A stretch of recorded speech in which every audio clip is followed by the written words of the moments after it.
चल मैं भी दिखाऊं, मैं भी दिखाऊं।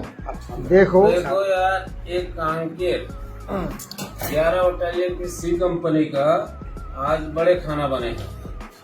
मछली दिए हैं 3 पीस, लेकिन उसका तरीका देखो।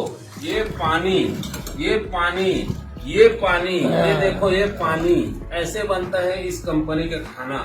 ऐसे उसके घर में खाते हैं क्या मेस कमांडर, या उसको खिलाते हैं अपने घर में? ऐसे खाना खाते हैं क्या? बताओ, ऐसे खाना बन रहा है। लेकिन यहाँ के अधिकारी लोग कुछ नहीं बोल रहे हैं। मैं कई बार शिकायत कर चुका हूँ कि सर ऐसे नहीं बनता, जिसके घर में खाना खाते वैसे खिलाओ। लेकिन ये देखो ऐसे खाना बना रहे हैं। इसमें कुछ है? बता दो। इसमें गर्म पानी के सिवाय कुछ नहीं है। बताओ, ये कलर डाल दिए हैं, पानी लेके आ गए हैं, 3 पीस को दिए हैं। जानवर है क्या? है? देश सेवा कर रहे हैं। देश सेवा के लिए हम लोग को है यहाँ सब मिली भगत कर रहे हैं। ऐसे नहीं होना चाहिए। घर छोड़ के आए, सब घर छोड़, परिवार छोड़ के यहाँ नौकरी करने आए।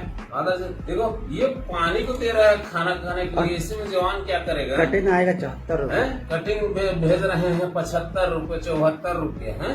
ये कौन सा तरीके से खिला रहे हैं? मैं भी हवलदार हूँ, लेकिन ऐसे नहीं खिलाता हूँ। जवान के हित में करना काम, समझ के ना? ऐसी गलत बात है। जय हिंद, जय मैं तो छत्तीसगढ़। बोलूंगा, इसके खिलाफ मैं लड़ूंगा। इसके खिलाफ मैं बोलूंगा, कहीं भी बोलने के लिए मैं तैयार हूं। जो भी करना है कर ले। मेरे अधिकारी मेरे से क्या वो बोलेगा? जय हिंद, जय छत्तीसगढ़। जय हिंद, जय छत्तीसगढ़। लेकिन